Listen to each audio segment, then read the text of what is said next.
Лукашенко памілаваў прысуджанага да смяротнага пакарання грамадзяніна Нямецчыны Рыка Крыгера.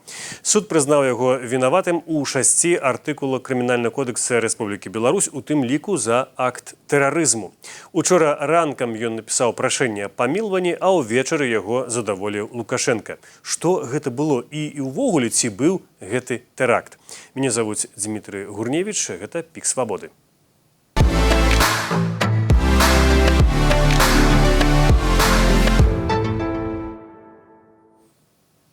А мои сённяшнія госці – гэта Павел Сапелка, праваабаронца, і Владзімір Жыгар-Белпол. Прывітанне.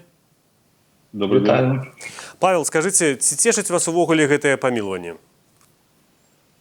С той точки зрения, что человек останется живым, то да. С точки зрения того, что на наших глазах рождается новая практика, когда режим берет заложника, осуждает его к смертной казни, в течение 2-3 дней нагнетает обстановку, а потом царь милует, то, конечно, это очень опасно для будущей практики. Владзімір, які вы бачыце сэнс увогуле вось гэтага памілвання, спачатку прысуду, про который долго не было вядома? Ну, скажем так, здесь вообще нужно сказать, что произошедшее – это уже сложившаяся практика для режимов Путина и Лукашенко по захвату заложников из числа политической оппозиции либо зарубежных граждан и обмена их на реальных преступников, которые осуждены в странах Запада, либо на иные внешнеполитические выгоды. Примером такого может быть обмен Бута на американскую баскетболистку. И вот такое вот помилование – это, на наш взгляд, во-первых, это не то чтобы помилование даже, это не договорились, значит. И Лукашенко пытается вот это, так скажем, провернуть все, скажем, наоборот, свой имидж от узурпатора и преступника к некому такому гуманисту. Такой вот он хороший, выпустил многих политзаключенных и даже помиловал якобы опасного террориста. А плохой Запад все равно не хочет дружить и вводит санкции. Поэтому это, конечно, такая достаточно интересная ситуация, при которой он делает, сначала нужно сделать ужасно, а потом плохо, но он и общественность это уже воспринимают как хорошо. Давайте зараз мы паглядзім, пакажам нашим гледачам таксама невялікую інфармацыю пра тое, а ўвогуле ў гісторыі Беларусі колькі было выпадкаў, калі Лукашенко памілаваў асуджаных на смерць. Зараз моя калега Глафіра Жук, і мы вяртаемся ў студыю. Усяго за гады незалежнасці ў Беларусі вынеслі больш за 300 смяротных прысудаў. Беларусь застаецца апошняй краінай Еўропы, дзе караюць смерцю. Так, напрыклад, у 2011 годзе за тэракт у менскім метро асудзілі на расстрэл Дмітрия Канавалова і Владзіслава Кавалёва, не даўшы ім абскардзіць гэты прысуд. У 23 годзе вынеслі смяротны прысуд Александру Таратуту са Слуцку, які забіў сваё 3-гадовае дзіця. Да выпадку з Рыкам Крыгерам праваабаронцам было вядома толькі пра 3 выпадкі памілавання Лукашэнкам асуджаных на смяротнае пакаранне. Першы ў справе Дмітрия Хархаля, які ў 94 годзе забіў 2 чалавек у Менску. Смяротнае пакаранне яму замянілі на 15 гадоў калоніі. У 21 годзе Лукашенко памілаваў братоў Ілью і Станіслава Косцевых, якія ў 18 годзе жорстка забілі суседку і, хаваючы сляды злачынства, падпалілі дом. Улады Беларусі не паведамляюць пра выкананне смяротных прысудаў. Разам з тым МУЗ Беларусі яшчэ ў 12 годзе сцвярджала, што за 13 гадоў памілавалі 156 смяротнікаў. Ім замянілі смяротны вырак на пажыццёвае зняволенне. У 23 годзе ўлады Беларусі прынялі закон, згодна з якім цяпер прысудзіць смяротнае пакаранне можна і за дзяржаўную здраду. Гэта тычыцца толькі вайскоўцаў і чыноўнікаў. І мы вяртаемся да размовы з Павлам Сапелкам і Владзімірам Жыгарам. Я хочу спытаць яшчэ, Павел, вось каардынатар кампаніі праваабаронцы супраць смяротнага пакарання, ваш калега Андрэй Палуда, ён назваў гэтае памілаванне актам гуманізму. Хто б што не казаў, і якія акалічнасці гэтаму б не спрыялі? Ці вы тут сапраўды бачыце акт гуманізму? Я бы вообще здесь использовал другой глоссарий. Мы говорим про гуманизм и про акт помилования как акт гуманизма тогда, когда речь идет о преступнике, который совершил преступление, который осужден более или менее справедливым судом, лучше более справедливым судом, к смертной казни, которую мы, правозащитники, не воспринимаем вообще как то, что должно присутствовать в жизни цивилизованного человека. И вот в качестве акта гуманизма этого преступника отправляют на пожизненное заключение. Это гуманизм.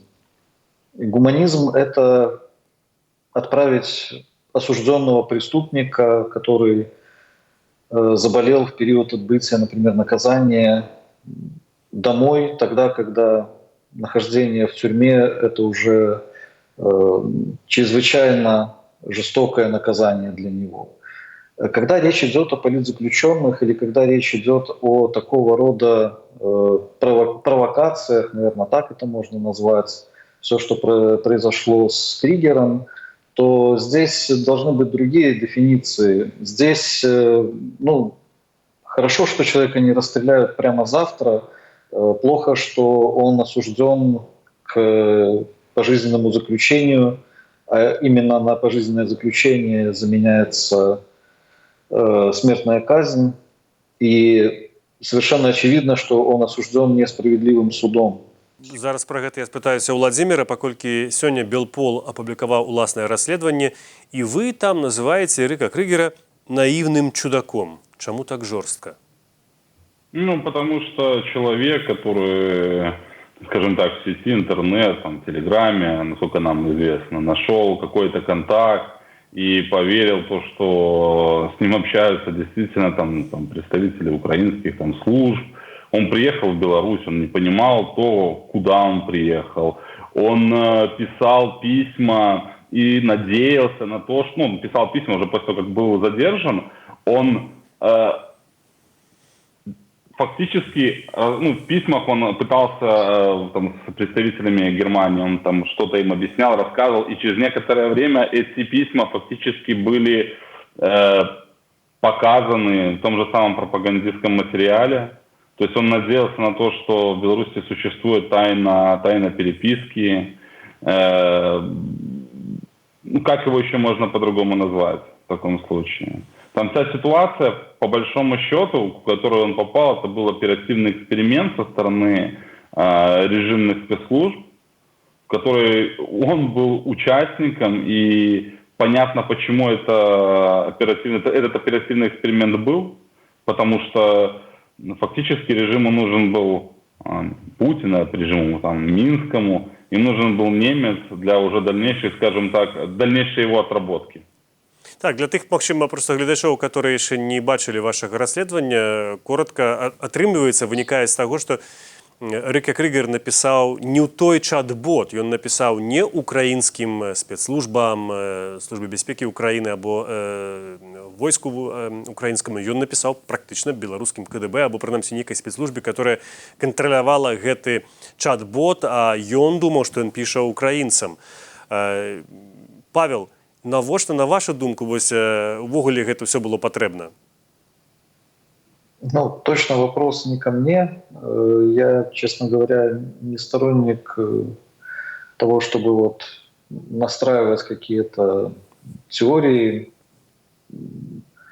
Была ли это целенаправленная охота за гражданином Германии, или он был среди тех, кто все еще, несмотря на достаточно хорошую информационную работу, которая раскрывает методы белорусских спецслужб, все еще обращаются и безоглядно так верят вербовщикам от КГБ. У меня, если честно, нет твердой и понятной убежденности. Я вижу только последствия.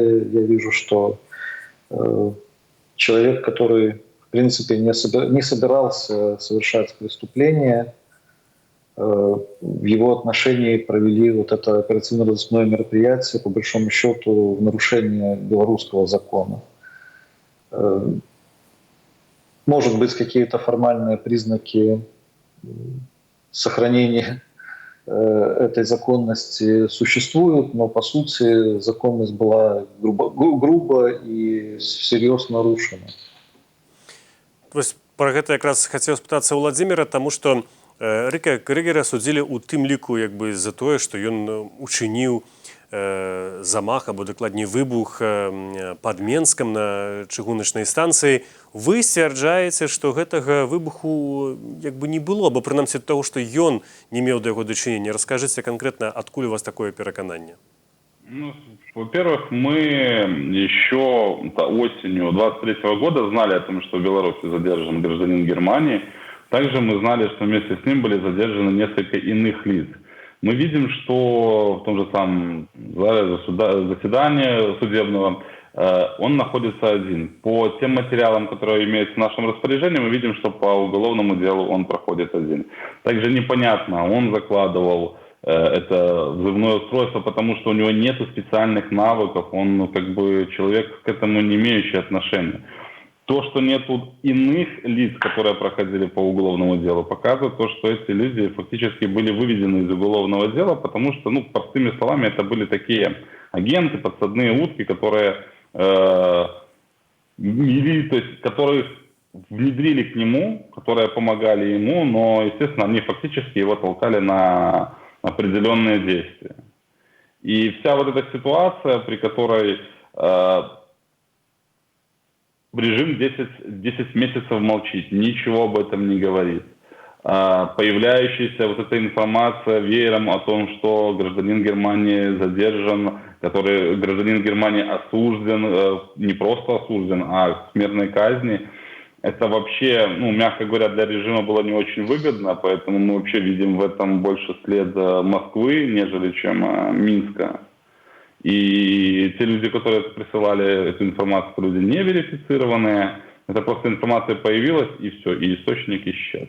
Так, я хацеў бы спытацца Павла. Сёння якраз у Берліне прадстаўнік Міністэрства замежных спраў Германіі адмовіўся адказваць на два пытанні, ці будзе Рыка Крыгер абменены на некаторых іншых вязняў. Гаварылася пра тое, што нібыта яго хочуць абмяняць на Красікава, так, расійскага агента, які таксама зняволены ў Германіі.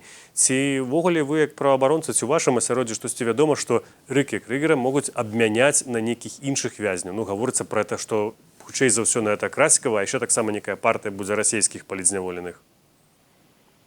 Не имею понятия, я вне такой информации. Мне было бы очень важно узнать, что мой коллега российский Олег Орлов на свободе, но как это произойдет, в каком процессе, я не знаю. А ўвогуле вы чулі пра тое, што калісьці вязняў асуджаных у Беларусі, ну ясна, што магчыма не дасмяротнае пакаранне, але нейкіх вязняў у Беларусі абменьвалі на кагосьці іншага, грамадзян іншай дзяржавы? Ну, я не помню точные процессуальные обстоятельства и условия, но это был обмен из последних таких, ну, не последних, из недавних относительно. Но еще до военных это был обмен белорусского гражданина на гражданина Украины, который обвинялся в шпионской деятельности. И один, и второй. Владимир, скажите, а навошта вы кажаце пра тое, што там след або традыцыйна рука Москвы ў гэтай справе можа быць? Навошта гэта было патрэбна Расіі, яшчэ праз Беларусь рабіць? Ну вот именно поднять планку очень высоко, потому что в Беларуси есть, да, смертная казнь, в России ее нет. И обменять, по их мнению, опять-таки, мы же понимаем, что спецслужбы никогда не имеют только один вариант решения того или иного вопроса. У них есть несколько вариантов, как минимум, решения вопроса. И Красиков им очень необходим. И ходили слухи о том, что Красиков может быть обменен на Навального, но этого не произошло, Навального убили. И после этого был определенный такой период тишины, потом появляется немец, и причем не просто вот эта информация про немца появляется, а гражданину фактически его смертной казни приговорили, хотя нет никаких оснований для вынесения такого приговора, потому что мы говорим о том, что, как правило, в Беларуси, не как правило, а вообще, если не ошибаюсь, мы смотрели это в наших базах, что такие приговоры были именно когда есть жертвы. Здесь жертв нету, разрушений нету, и там имущественный вред там нанесен минимальный. Так, вы казали І ў чого- расследаванні, прабачце, я пераб'ю, просто што гэта не цэлыя $500, $491 усе тыя страты, Да. которые на этом выбуху были. Да, так даже железнодорожные пути там не перекрывали, и поезда как шли, так и шли. И за менее чем за сутки все последствия были, скажем так, скрыты, убраны.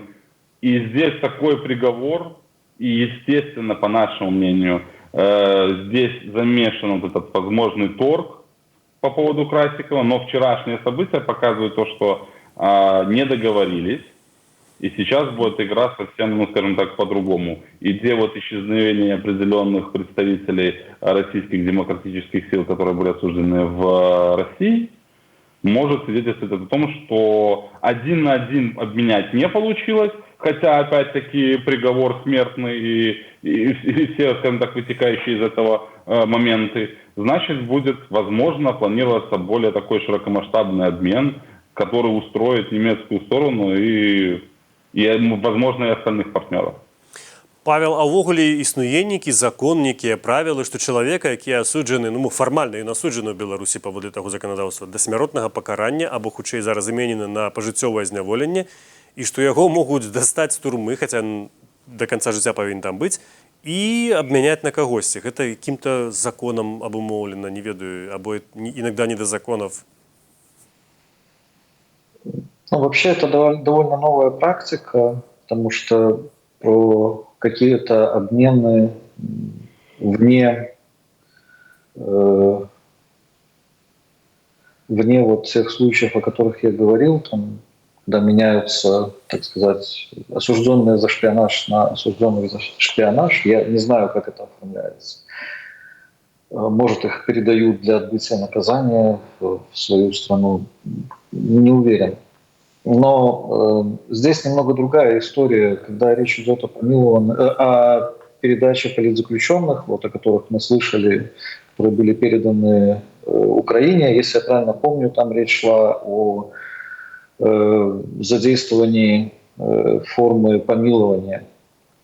То есть человек освобождается из пенитенциарного учреждения в связи с применением акта помилования. Что касается ситуации с Кригером, здесь очень такой на будущее очень большой вызов существует. Мы вот правозащитники, когда обсуждали с нашей аудиторией вопросы смертной казни, мы говорили о том, что альтернативой смертной казни является пожизненное лишение свободы.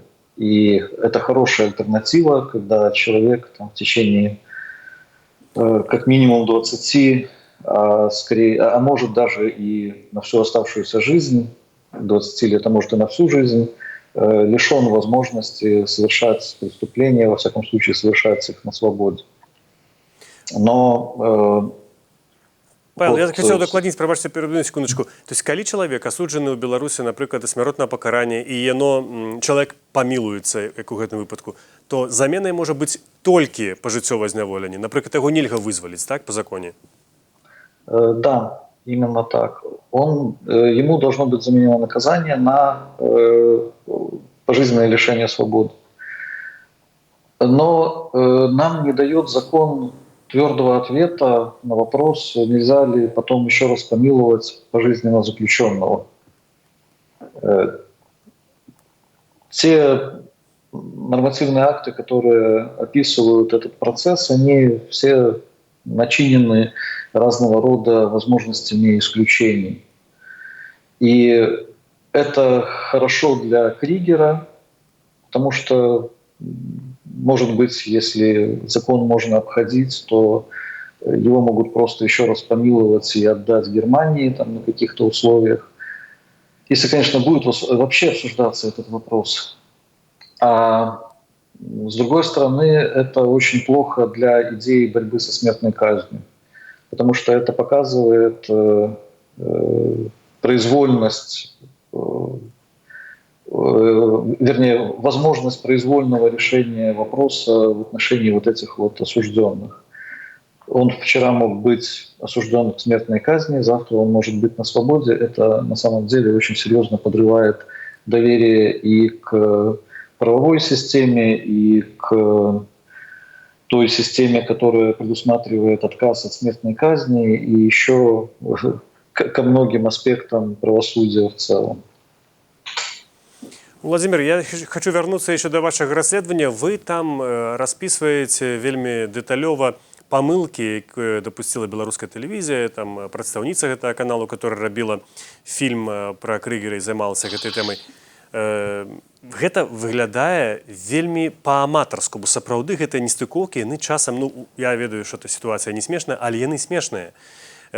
Калі вы кажаце, што ў гэтай сітуацыі была замяшаная і, напрыклад, Расія, расійскія спецслужбы, чаму гэта ўсё выглядала настолькі дилетантска по выніку? Ну, потому что, по большому счету, если бы мы это не разобрали, если бы мы это не показали, то в Беларуси никто бы об этом не говорил. Там в основном говорят о другом, что вот, делают акцент немец, теракт, страх, ужас и все прочее. Кто будет вдаваться в подробности?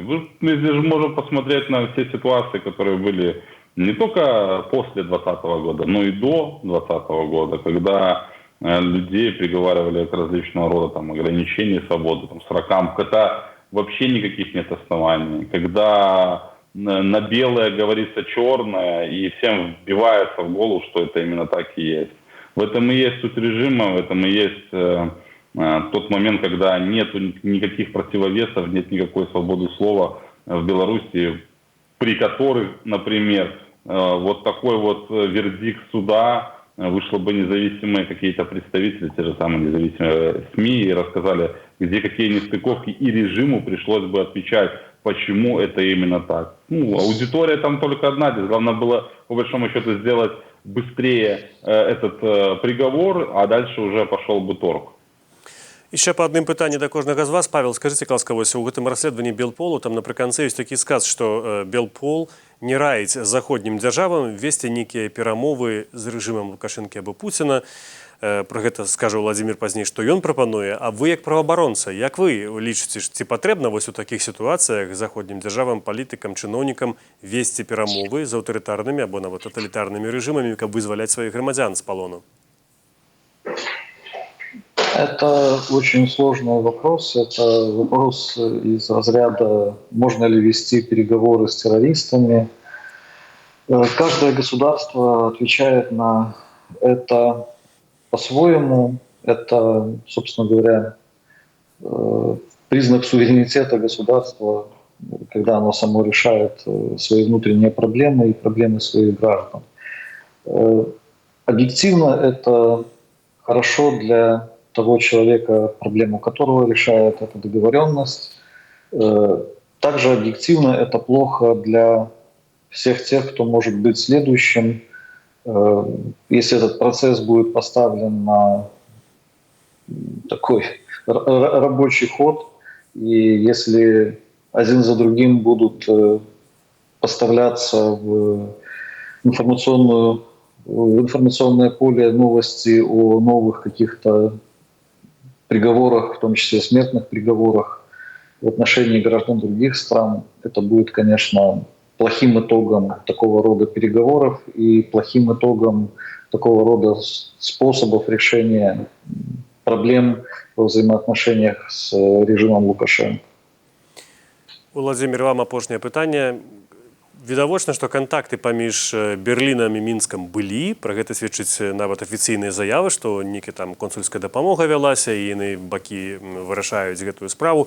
Калі б гэтага не было, тое, што вы прапануеце, то якім чынам можна было прымусіць Лукашэнку не расстрэльваць гэтага немца? Ну, смотрите, как сильно повлияли вот эти какие-то мимолетные контакты Германии и режима Лукашенко. Никак. Человек фактически вне закона был осужден к расстрелу.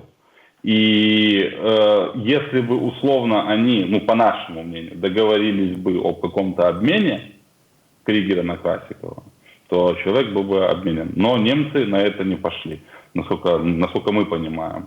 И дальше, ну, будут какие-то... Немцы не смогли и убедить в том, что, например, просто отдайте нам этого человека, либо еще какие-то моменты. Да, его могут отправить якобы отбывать наказание, ну, которое было в Беларуси, белорусский суд, так называемый, назначил ему там уже в данном случае пожизненное заключение, отправить его отбывать наказание в Германии, где он может быть помилован, например, либо это вообще снято. Но иных ну, никак немцы не могли повлиять, потому что здесь идет игра, ну, скажем так, совсем другого уровня. И я думаю, что они это тоже прекрасно понимали.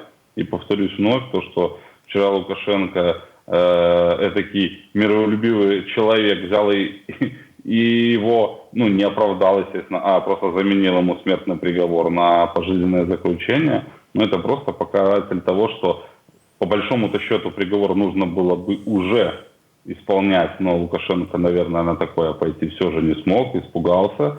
И дальше начинается уже, скажем так, другой, второй, третий раунд переговоров, где уже будут, наверное, задействованы немного другие механизмы и, наверное, будут задействованы и другие люди. Дякую, вялікі Владзімір. Я нагадаю нашим глядачам, што сёння маімі гостямі былі праабаронца Павел Сапелка і Владзімір Жыгар з Белполу. А для вас у працы працаваў я, Дмітрий Гурневіч. Вы глядзелі канал «Свабода Прэміум». Дзякуй за тое, што былі з намі. Бывайце і заставайцеся са свабодай.